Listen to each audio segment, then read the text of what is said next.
All right. What is up, everybody? Welcome. This is the Real Estate Investing Mastery Podcast. And as you can see, I got a great guest here. His name is Cameron Dunlap. Been in the business a long, long time, and he's a rock star and a legend. And I'm excited about having him on this podcast. So welcome. I'm glad you guys are here. This is, again, the Real Estate Investing Mastery Podcast. And a lot of you right now are actually watching this live on Facebook or YouTube, maybe even Periscope. Just wanted to say hi to you guys. Most of you are actually listening to this later as a podcast, but I just want to say welcome. Glad you're here. If you are watching this live on YouTube and Facebook and you have a question for Cameron during this podcast, please type it in the comments. Type it in the comments of YouTube or Facebook, and then I'll be able to show your comments and ask your questions to Cameron as we go here. And if you're watching again, just say hi. Tell us where you're from. Tell us your name. And we'd love to say hello to you and play with this really cool technology. I love this. In case a lot of people are asking, like, how are you doing this, Joe? You're doing a podcast and you're showing it live on different channels. I'm using a tool called StreamYard, and it's going through StreamYard to another tool called Restream. And Restream is the one that's sending it out.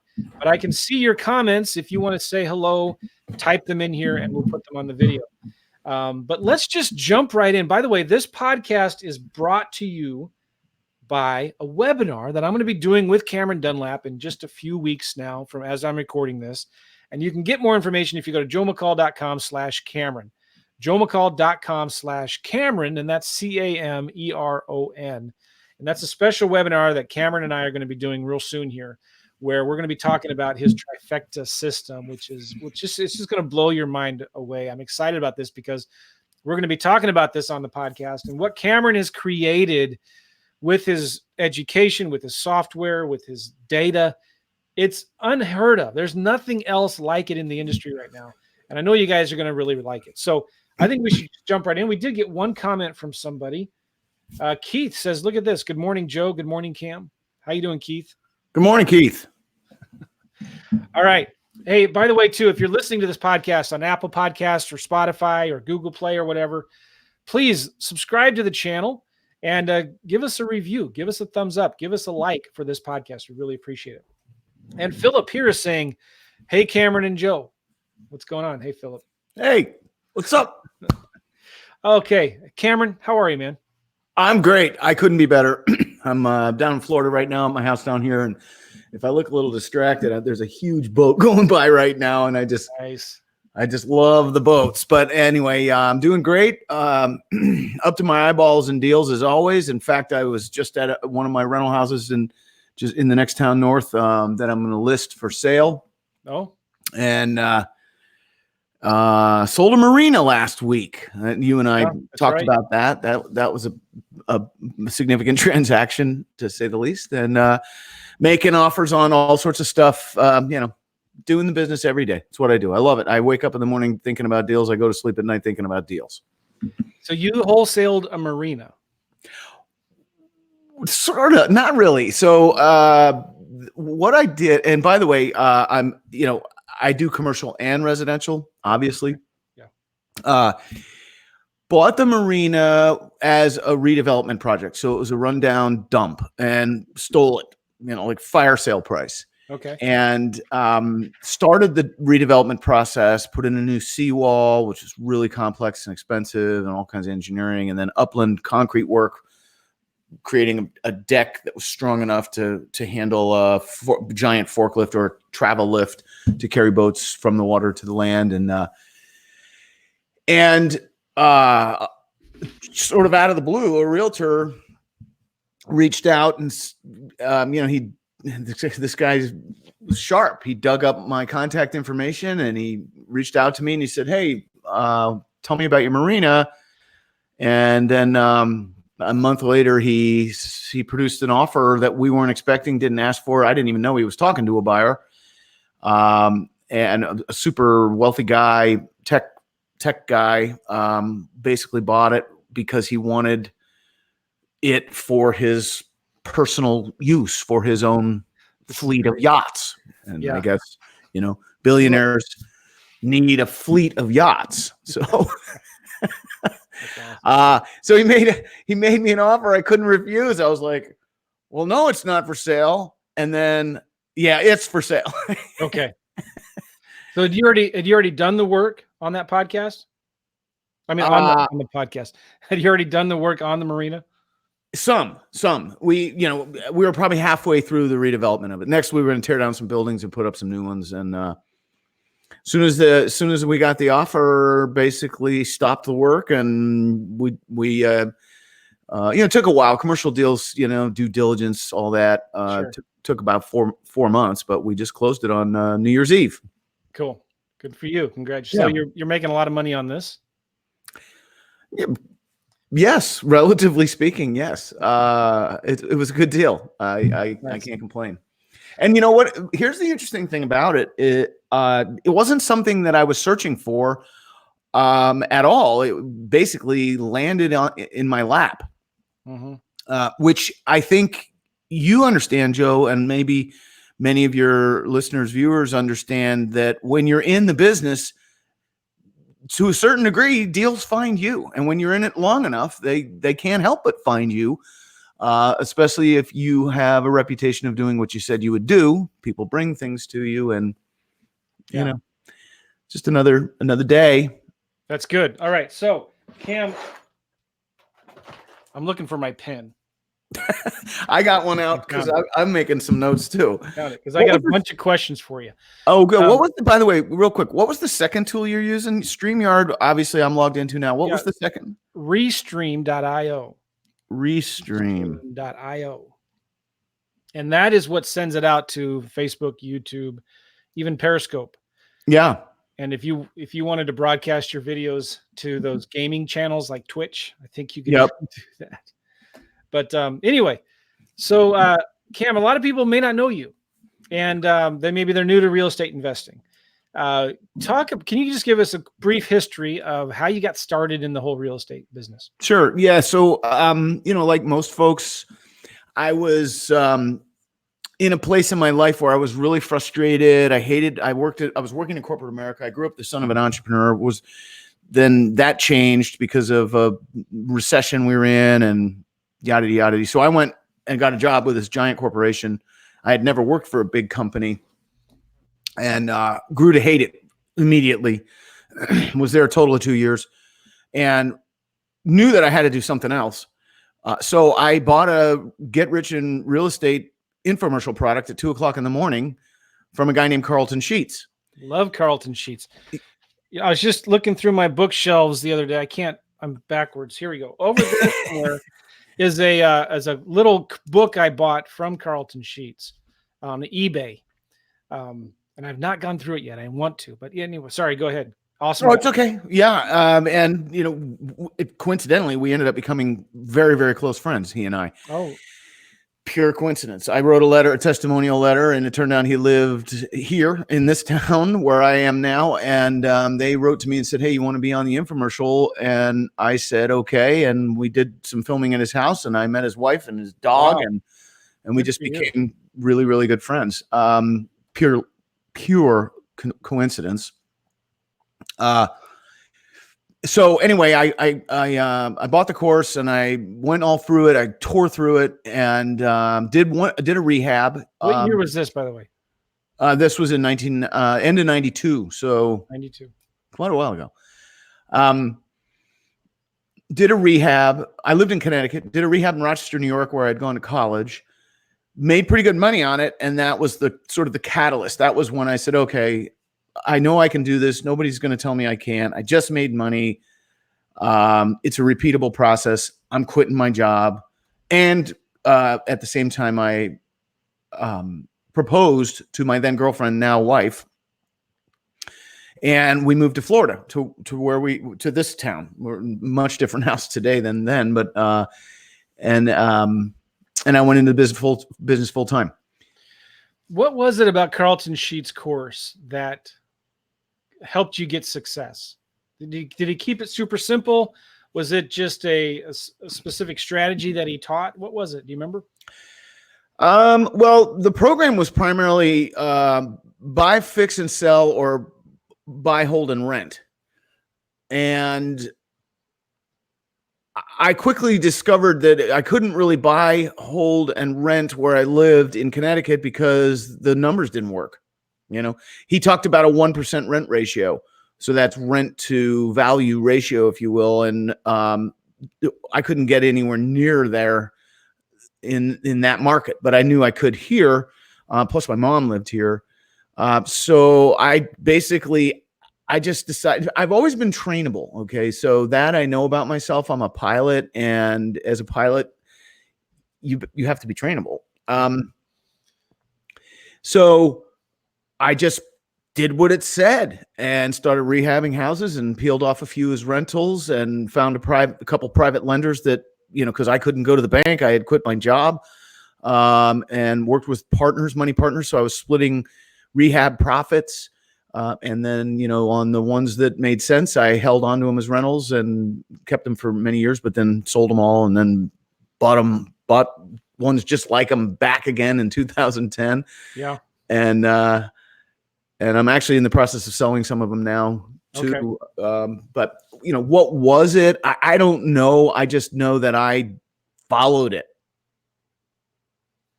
Did you feel like, because Carlton Sheets is a big famous guru. He's on TV. Where did you go? Not anymore. Not anymore. No. Where did you go to get your questions answered or to get help when you got stuck? Well, there was basically no internet then.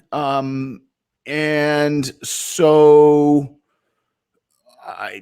books.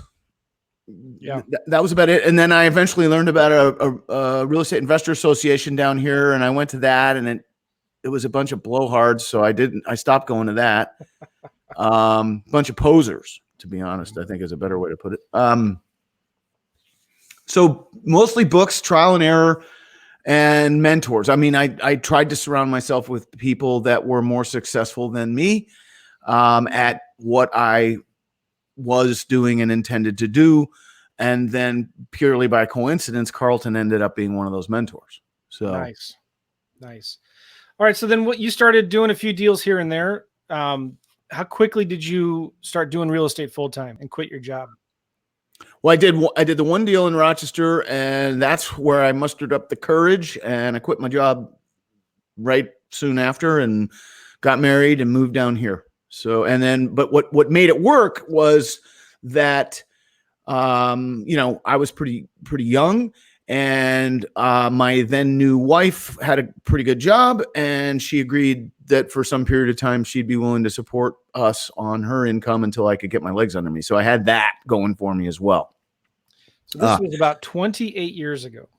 Yeah, we moved down here in the fall of 1993. Does that I still have the same bank accounts that I opened then. With the same bank? Or is the bank? No, it's been bought and sold 2 or 3 times. Yeah. But yeah, I still go to the same branch when I'm down here. I'm not down here that often. This time of year I am, but most of my time I spend in upstate New York in the Finger Lakes.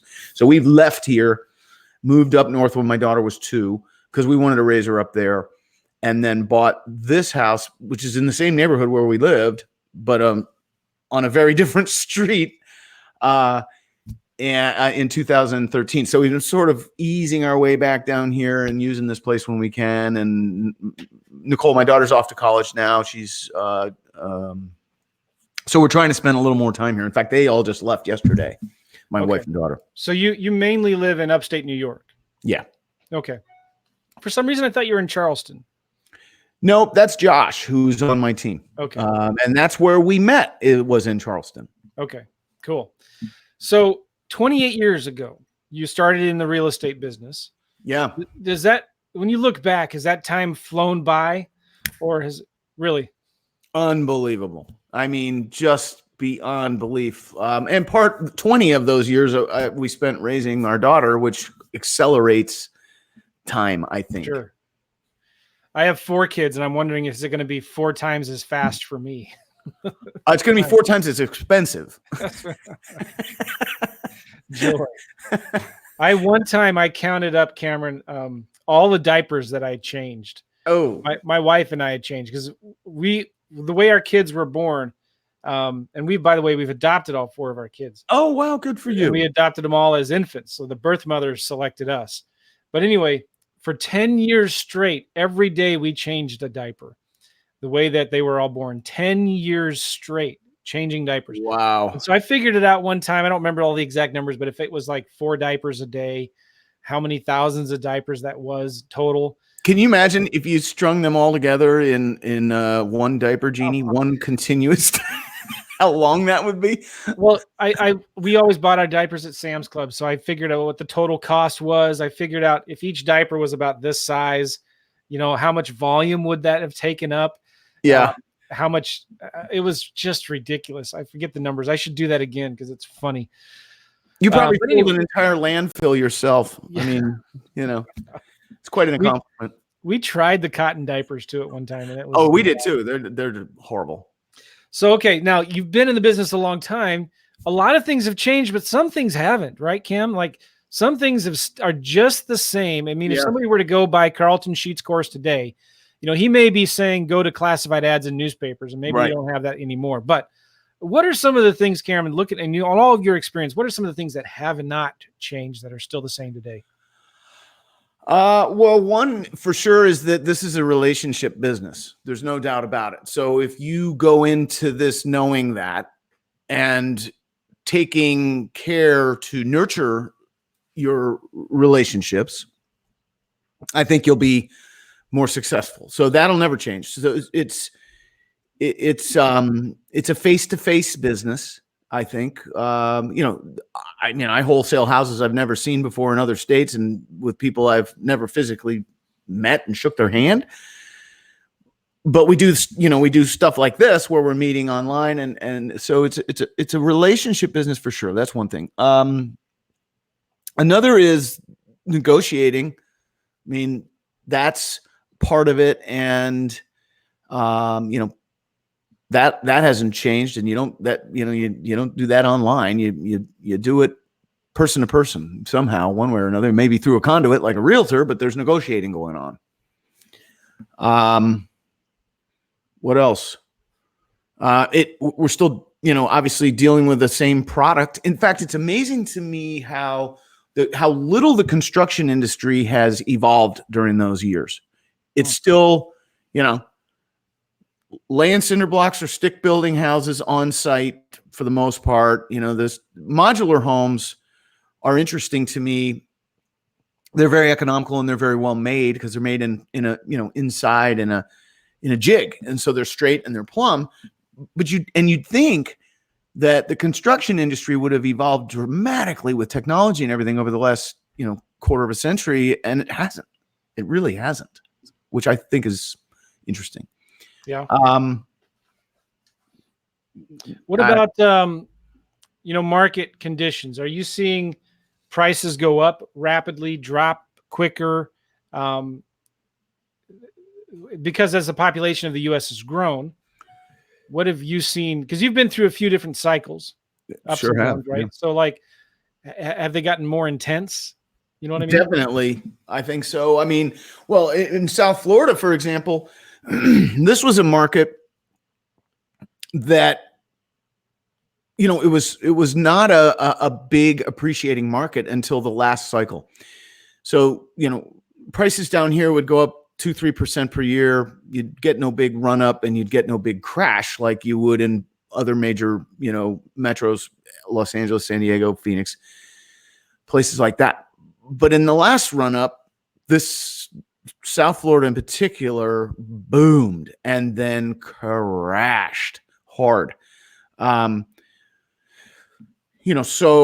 I don't fancy myself a market timer, but I also, I feel like I know when, I'm selling some houses right now. Rentals I bought in 2010. I'm selling them for 4 and 5 times what I paid for them, and they've been rented the whole time. Wow. At a 2% rent ratio. Well, why are you selling them? You feel like we've reached the top of the market now? I think I don't know. I'm not a market timer, but I don't know that they're going to go much higher. The profits are dramatic, and I'm sort of, I don't, for whatever reason, it feels good to me to pull some of my chips off the table. Okay. I got very lucky at the last crash. When it happened, I owned the house I lived in. I had sold everything. And it wasn't because I was smart and saw it coming, although I knew what was going on couldn't be sustainable. But it was because we moved up north. We wanted to raise Nicole. She's why we moved. I sold the houses because we moved. I had a great property manager. They were 1,000 miles away, but I felt like it was time, and so I started selling houses. We moved in 2001 to New York, upstate, and 2002, 3, 4, 5, and I think the last one I sold was in 2006. Arguably a little early on some. I mean, if you were trying to be a market timer, but I made redonkulous profits on them, and I felt like pulling. It felt good to me to pull my chips off the table. And I ended up, when the market crashed, in an incredible cash position. And once I felt like the ground had stopped moving under my feet, I started buying in the same dang town, the same exact houses. I mean, not the same addresses, but the same exact houses for what I had paid for them in the 90s. I was buying them for that in 2010. Wow. So, I'm not a market timer. I don't have any real strong predictions in terms of what I think the market's going to do or when it's going to do it. I just feel like now's a good time for me to take some profits. And there's taxes involved in that. But there's ways to offset those taxes. So, sure. Yeah. This will be a year where I have an inordinately high tax appetite, is the term that I've heard bantered around. And I will respond accordingly. Let's not talk about taxes, because that'll get me in a bad mood. Oh, I know. And I Me too. April 15th is the day everyone in my world knows to stay the heck away from me.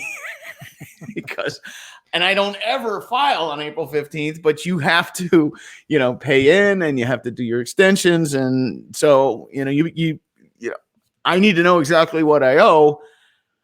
And I just hate that day. Yeah.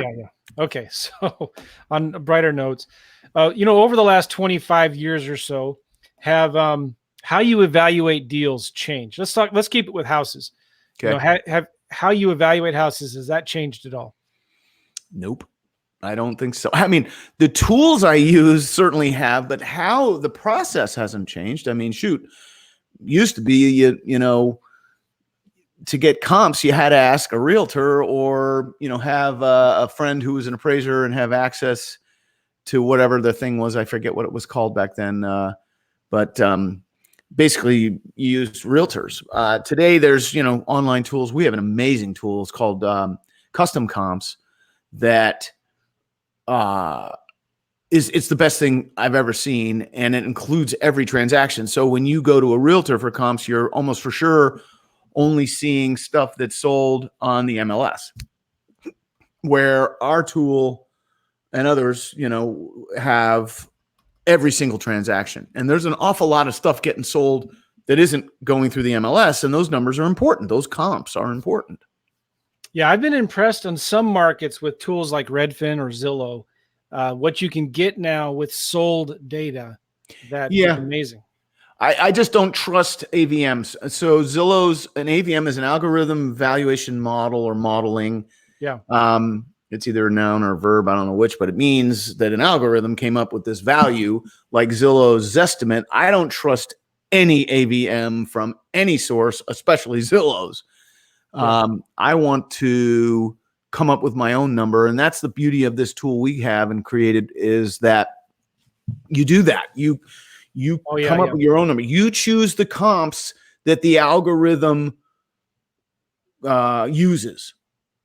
And, Yeah. and this tool actually requires your active involvement, right? So I think AVMs have made investors lazy and have caused investors to make a lot of mistakes. Homeowners too. You know, a homeowner looks on Zillow and says, "Ooh, my house is worth that," and it isn't. That's a problem in the market.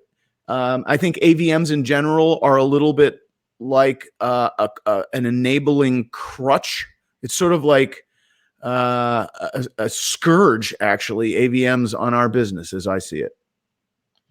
Wow. Yeah, that's a really good point. I think investors especially, have become lazy with just looking at those numbers to come up with values and ignoring the stats, what the numbers really say. Well, yeah, and I mean, here's just a real simple example. So, an AVM is going to use however many comps that are similar in square footage, beds, baths, you know, whatever attributes the algorithm has been created to utilize. But what the algorithm doesn't know is if one of those houses that matches all the criteria is on a 4-lane road next to a Walgreens. You and I know that, and we take that into consideration. I mean, that's just a real basic example. Yeah. Okay, so I want to talk. I know we're running out of time already. Because you're super busy today. But I wanted to ask you, like, maybe you're not. You're looking out your window at the ocean, and so actually, the river. I'm river. on the river. Yes. Okay. All right. Well, anyway, you created a software that is pretty amazing, and I want you to just talk about it. Like, what does it do, and why did you create it? Maybe you can start with the why. Why did you create this software, and then what does it do? Well, so are you asking about our latest, greatest tool, the Motivated Seller Data Feed? Yes, that, and yeah, well, mainly that. But I want to talk about the Trifecta thing that you have as well. Yeah, sure. So the Motivated Seller Data Feed. So I've always been like a tech nut. I had an Osborne computer back in the day. I know I'm dating myself, and I had an Apple computer, one of the early Apple computers, and I've just always sort of loved technology. And so all these years I've built a technology business, right alongside of my real estate business. And so what I wanted was a tool that just completely scours the public record and looks for clues that lead to conclusions about the property and the owner's situation, right? So that's why I call it the Motivated Seller Data Feed. The term data feed meaning it's constantly updated and you're being fed data and leads, right? So, if your phone's not ringing, neither's your cash register, is a saying I heard recently. So we need motivated sellers all the time, regardless of what the market's like. Right now, people complain about they can't find motivated sellers because it's so competitive and prices are, up. And, I agree. It's a challenge. It's a seller's market. There's no question about it. Yeah. So I wanted a tool that sort of cut through all of that and got me to the most motivated sellers quickly and easily using public data. And so what we don't do with the Motivated Seller Data Feed is go and buy a bunch of data from CoreLogic or First American and just sort of put a skin on it and hand it to you. Most do that. What we do is we actually go and triangulate and find the things that matter to you and me as investors ourselves and verify that what we think is the case, because, and this was a big deal for me, I didn't want a bunch of leads that were bogus, because chasing leads costs time and money, and time is money. So that's what we call and is typically called a type 1 error. You think it's a lead and it's not. What we do is we err to the side of caution and knowingly accept more type 2 errors than type 1 errors, right? So a type 2 error is when there's a lead that's not in the list. We would rather have a lead that's not in the list than a bogus lead in the list. Yeah. And that's a philosophical approach that makes us very different. And then, of course, the interface, I'm, sort of this, if you ask my programming team, and they're all domestic, I don't offshore, I'm a pain in the neck because what I want is hard for them. But what we end up with is awesome because of it. So that's the latest, greatest. And it's really making a difference in my business, certainly first and foremost, but in, for the folks that utilize it as well. So the data, explain what it actually gives to you, so what you can search and what it gives back to you. Okay, so I came up with this concept, a couple of concepts that were really important to me in this tool. One is motivation stacking. Okay, so the old saying, the straw that broke the camel's back, right? So what we do is we look at at present 19 different motivations. Okay, and then we will we have a little visual graphical interpretation of that, these little colored bricks, we call them internally. And the more bricks there are, the more motivated the seller theoretically could be. And we present them to you in that order. So motivation stacking. Yeah. That's a thing.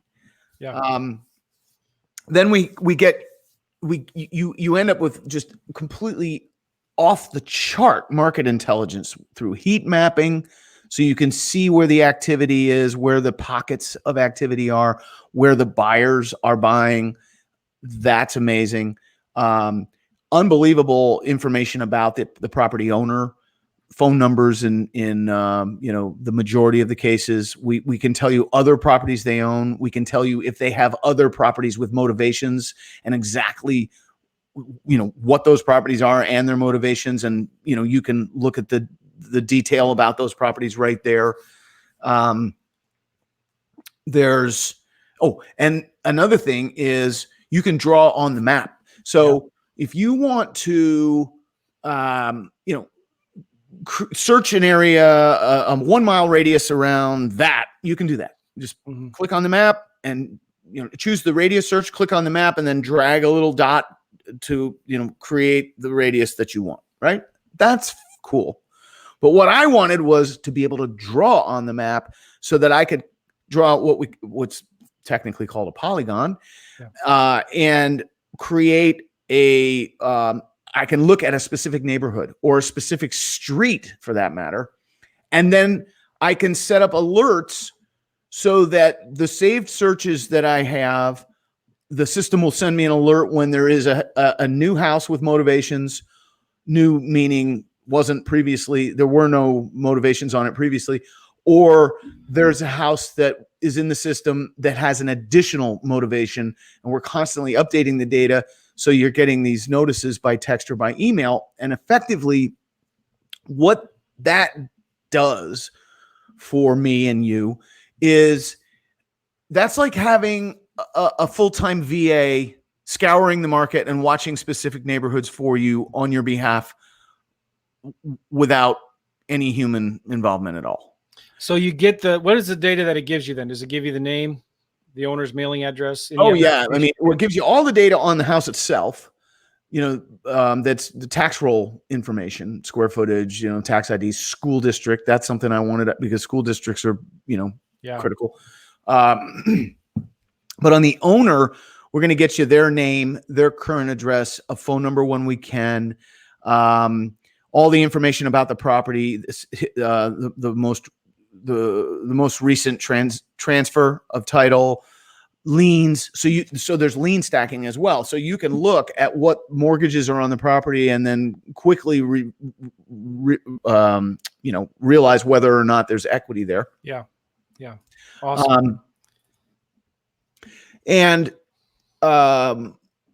you can filter this thing. I mean, you can create a filter set and then save it, because you make a bunch of choices. So I want to include this, exclude that. I want 3 bedrooms and not 2. I want more than X number of square feet. I want it built after a certain date, before a certain date, length of ownership, how long it's been owned. Some sellers, there's a belief that absentee owners who are out of state, who've owned their houses for more than 7 years, is a great lead set.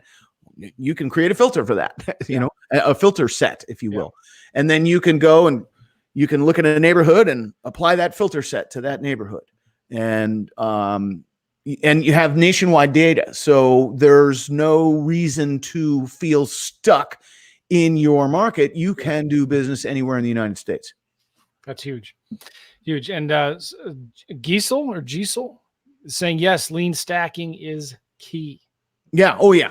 It's really cool data. So, I basically, when I sat, I'm the architect of the tools that we create. And when I sat down in front of a blank slate, if you will, whiteboard, more like it, I said, okay, what's everything I could possibly think of that I want? And let's put it in this tool. And my programming team spent 2 years building this thing, 2 years. And every time they brought it to me, I was like, well, that's good, but it'd be better if it did this, which, by the way, is a little bit of a trap for a software developer. Yeah.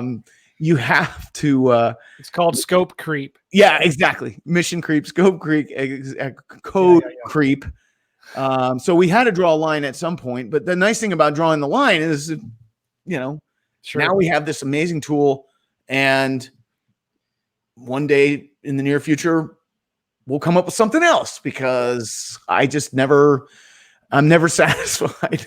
So this is a cool tool to get the seller leads that you need, right? It sure is. Now somebody's got the leads that they need, then maybe they now need the money to buy these deals. And this is what's really cool about what you do. I've not seen anybody else do this in the industry. Talk about how you provide the money. Right. So we do a very specific type of funding. It's called, technically called transactional funding. Okay. So it's same day, next day. Sometimes it's 3 or 4 days. We don't care. For wholesale transactions. Okay. So we don't do buy, fix, and sell financing. That's another animal. We do transactional funding for you wholesaling when you're wholesaling. That's right. And by the way, you can create a big business wholesaling houses, or you can create a big real estate business where wholesaling is one of the things you do. It's one of the things I do. And so that funding, what makes it especially unique, which is what you were getting at, Joe, is that we don't charge any fees for the use of that money. So what? Yeah, I know. And there are people watching or listening right now, and they're like, "Oh, all right, forget it. This is too good to be true. I'm done. I'm out." Well, don't leave, because it is true, and I'll explain why very briefly, but I will. There's a longer explanation, but I'll give you the super short elevator version.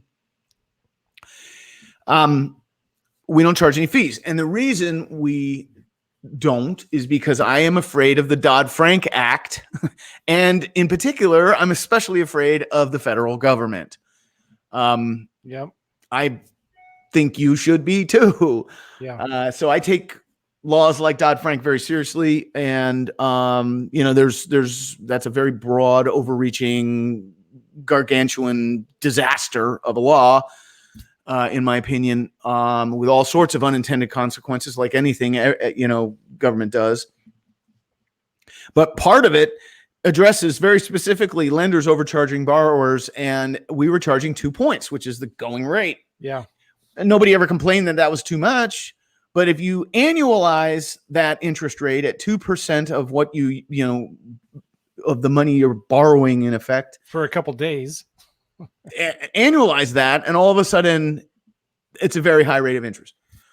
So that's the why. The how we're able to do that is pretty. I had to reverse engineer it. Pretty simple. By the way, the how begins with the fact that every deal we fund is with my money.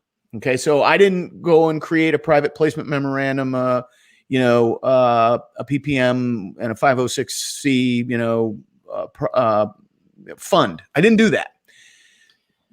If I had done that, or if I had to do that, and I had investors I needed to pay, I couldn't possibly fund your deals without charging you fees. So there's the big part of the how.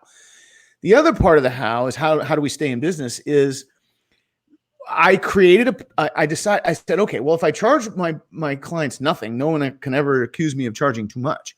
So I reverse engineered that, and I created a package of tools that will help you do more deals, cutting edge tools that you can use yourself or have someone on your team use for you. If you're not a tech person, if you don't like, if you're computer challenged, you can always have someone help you.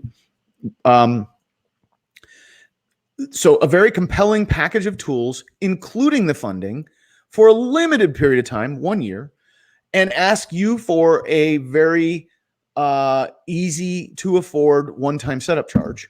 Which is less than what you would pay if you were to go out there and get normal transactional hard money. Yeah, it's less than what you would pay to get normal transactional funding on one deal. Yes. And we will fund an unlimited number of deals for you for a year. So if you have us fund one deal, you're way ahead. You're already saving a ton of money. Yeah, exactly. And if you have us fund 10 deals, it's a big deal. It's a lot of money.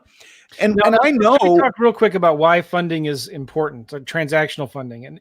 And sure. I think a lot of people maybe who are new to the business or watch too many YouTube videos or listen to too many podcasts, don't understand the importance of licensing, right?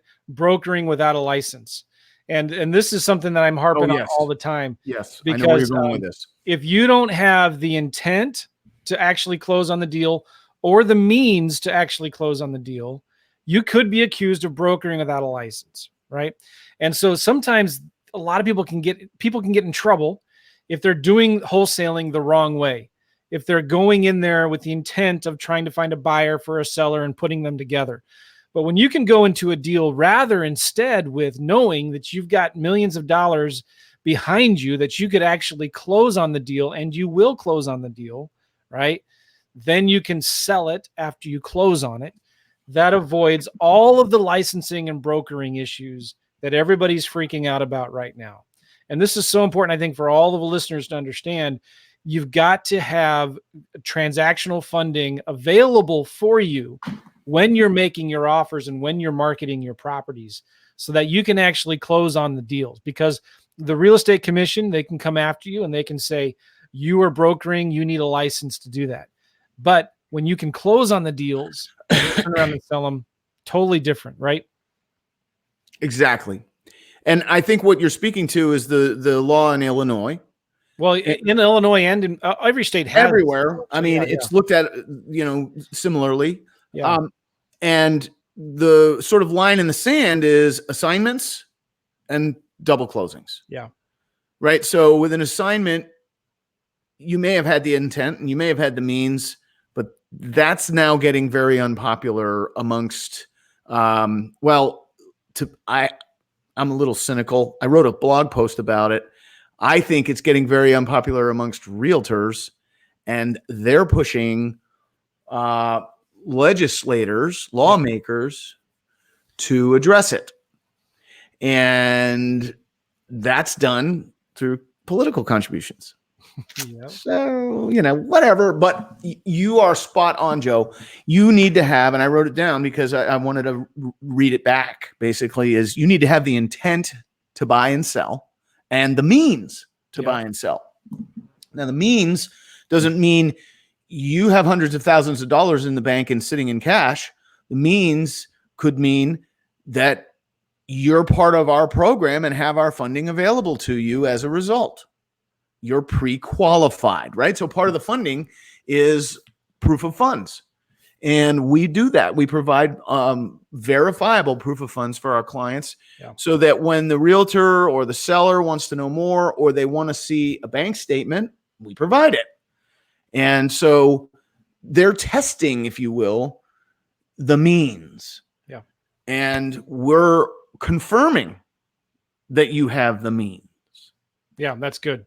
Okay, so good. Let's you've got the leads now, you've got the cash to close on these deals, do transactional funding. What else do you have? I mean, what about the buyers, that kind of stuff?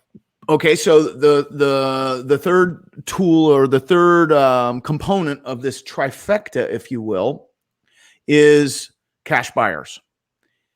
So, if you're wholesaling houses, the best type of buyer is cash buyers. And frankly, it doesn't matter what you're doing, the cash buyers are the best.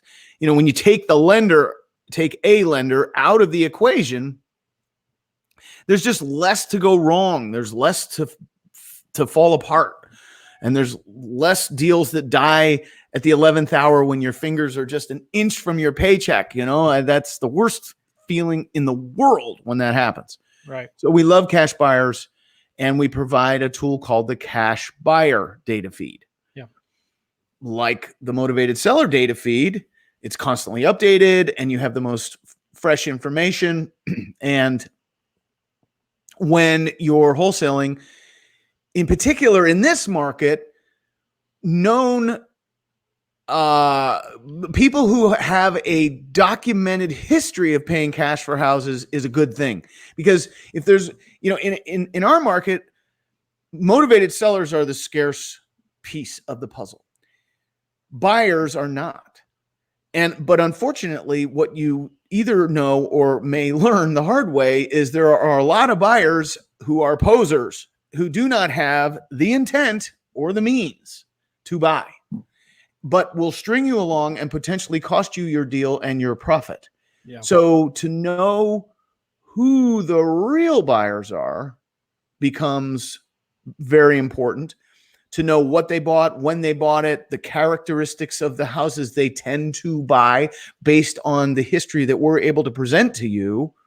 Now you know what to go and buy. So I have this tool effectively came out of a saying that a friend of mine who sadly passed away a while back always said to me. He said, it's a whole lot easier to find a house for a buyer than it is to find a buyer for a house. And you know exactly what I'm talking about, Joe. I see you nodding. I have to look down to see you, but I see you nodding. So what the cash buyer data feed not only tells you, it doesn't just tell you who the cash buyers are, but it tells you about what they're buying, where they're buying it specifically. And then we have the data available to you. You can export it, crunch it in a spreadsheet if you want, but we have heat maps too, right? So you can visually see on a map where the cash buyers are focusing, where they're buying. And so if you're going into a new market, say you want to expand because you're in San Diego, you want to start doing deals in another market, go to the heat map, and in 2 seconds flat, you know exactly where to be buying houses. And what they're buying, what price they're buying it for. So you can. That's another thing. You can see what investors are paying. It's a really, having the data is critically important, but the insight, the market intelligence that you can gather with this tool it's like off the chart. I mean, we were talking about when I got started, what stayed the same. Well, not this. Yeah. Holy smokes. To get to know a market like you can by looking at a heat map could take months or years, maybe, Uh-oh. I don't see you on my screen anymore. Uh-oh.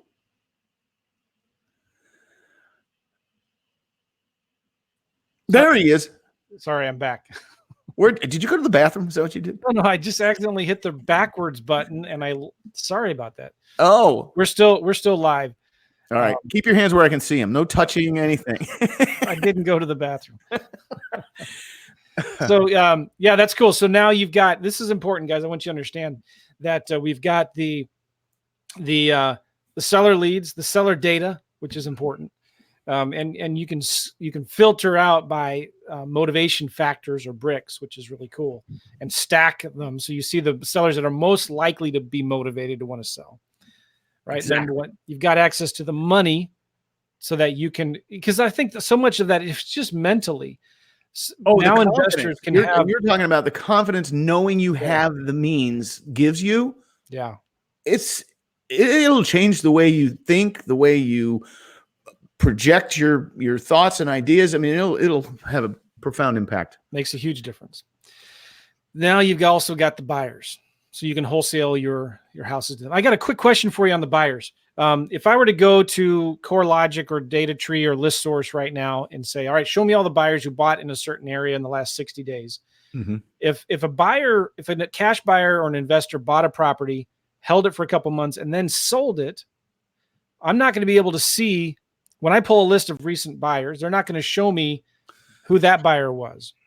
So does your database, can you see like history? Does that make sense what I'm saying? Yes. That's huge, by the way, guys, just so you understand that.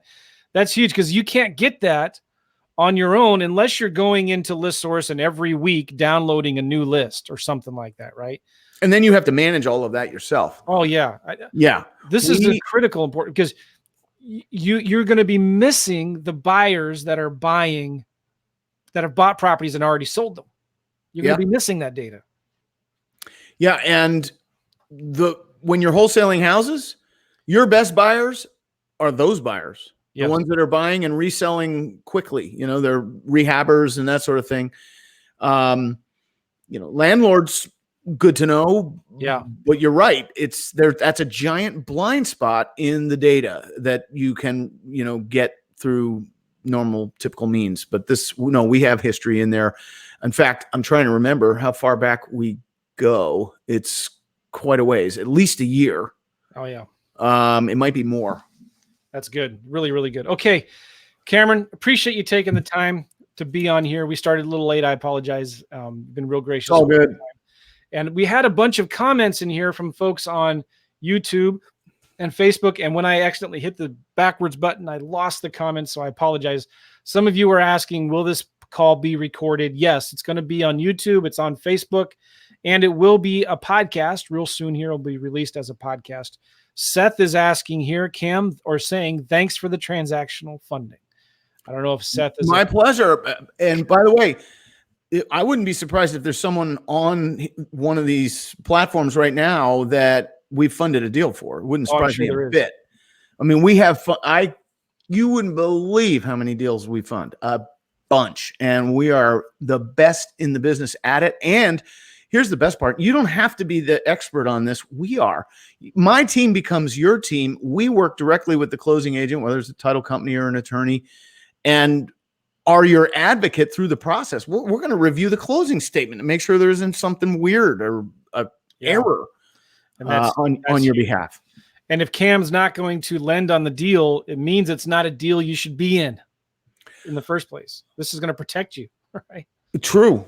Absolutely. And by the way, we will fund any wholesale deal you're doing. It could be raw land. It could be a commercial property. It could be multifamily property. It doesn't have to be a house. As long as you've got a buyer lined up and ready to go and there's a deed, we'll fund it. And although I will say for any international viewers or listeners, we only fund deals in the U.S. We do have clients outside of the U.S., but we only fund deals in the U.S. That's real good. Ralph says here, ditto Cam, thanks for the transactional funding. Giesel, I hope I got your name right. I'm sorry. Any requirements to be funded? Only a couple. One is we will only fund one deal for one client at one time. So if you have two deals and they need to close on the same day, we've done it. But it'll help if you're in the Eastern time zone. Otherwise, schedule them so they're on back to back on sequential days. So one money for one client at one time. The other is that two others. You must be buying and selling in the name of a corporation or an LLC. Okay, we can't do it in your personal name. And the buyer's funds, your C buyer. So, right, there's A to B and B to C, 2 transactions lined up back to back. Your C buyer's funds have to be in escrow before we send the wire on your behalf. Yeah. So we don't fund the deal until your buyer's money is in the closing agent's hands and they evidence that to us. Yeah, that's not a big deal. No, and that's really it. And you be a member. We do not do transactional funding unless you're a member of our program. Seth here says he's been a member for years. Nice. Hey, Seth. Glad you're on. Giselle. Yeah, like what's his name's wife? The quarterback for the New England. His wife's name is Giselle. I did not know that. Giesel. Okay. Hey, Alan is asking here, how do you sign up for the motivated seller data feed? Good question. Glad you asked. We're doing a webinar. Right. Doing a webinar. Yes. So if you head over to the website there on your screen, joemccall.com/Cameron, that's going to, I guess, put you on Joe's list of folks that are interested in the webinar. And as soon as we have it together, you'll hear about it. Yep. So when you go to there, put your name and email in, joemccall.com/Cameron. Even if you're listening to this after we do the webinar, we'll make sure you get a replay of the webinar. But joemccall.com/Cameron, it's going to be a live webinar. Cameron and I will be there. We'll answer your questions. We'll talk about this stuff. Cameron's actually going to go behind the scenes and demonstrate this stuff, show you pictures of it, walk you through it step by step. It's an insane value. I've been wanting to get Cameron on my podcast for a long, long time. And we're in a mastermind together, and it's finally got him. And I said, let's do this. And he said, yes, okay, fine. And so I'm excited about this. This is a really, really good tool. And I only recommend tools that I know and trust from people that are good people in the industry, right? So Cameron is one of the good guys. This is a software. I know his team. There's a lot of horsepower behind this. And we're going to be doing a webinar talking about it. So go to joemccall.com/Cameron. Not sure on the date and time yet, but if you put your name and email in on that page, we'll automatically register you for the webinar when it happens. We'll send you a link to register for it again if you want, and we'll also send you the replay as well. We're getting a lot of comments here now. Philip says, Joe, you and Cam are amazing. You both genuinely have your students' best interests in mind. Thank you. Appreciate that. You are correct. Yes. By the way, on that note, at the risk of making this 30 seconds longer, I don't have a big business. I have a great business. You'll hear me mention that again if you come on the webinar by choice. I could have a huge business, doing seminars and all, I don't want that. That was a conscious choice. So what that means is I don't have a huge funding team, and I have an amazing funding team. And I don't have a big client support team. I have an amazing client support team. And so when we do the webinar, you'll hear me talk about a limited enrollment. We only do small enrollments because I'm unwilling to overwhelm my funding and my client support teams. That would be rude to them and might negatively impact your experience. So when we do the webinar, you'll hear me talk about a limited enrollment. Yeah. That's why. But it's because he doesn't have a huge team, and the support has to be able to support the people that are there. Yeah. In terms of the coaching and all of that support. That's right. And I don't outsource my client support. We don't use a support ticket system, which is very common with tech companies. We don't hide. You don't have to dig to find our phone number or start a live chat with us. In fact, we put that in front of you because we want to help you. But I don't have a big business, so just be advised. So some people are saying, hey, I'm getting an error. I'm sorry, the name Cameron is not capitalized. No offense, Cameron, no disrespect. But the Cameron has to be all lowercase. I'm sorry about that. joemccall.com/Cameron, and keep the whole thing lowercase. And that'll get you in. All right, so thanks so much, Cameron. How can people get a hold of you? Do you have a main website that you can send people to, or a YouTube channel? Sure. Yeah. You can find me at CameronDirect.com and also at RealEstateWealthNetwork.com. CameronDirect.com and Real Estate Wealth Network? Network.com. Real Estate Wealth Network. Yep. Very good. Thanks again for your time. Thank you for being here. My pleasure. Appreciate it, Cameron. And we will see all of you guys later. Listen, if you like this podcast, leave us a review in iTunes or Apple Podcasts, Spotify, Stitcher, wherever it is that you listen to us. And if you're watching this on YouTube and Facebook, please give us a thumbs up, subscribe to the channel, share this. We'd really, really appreciate it.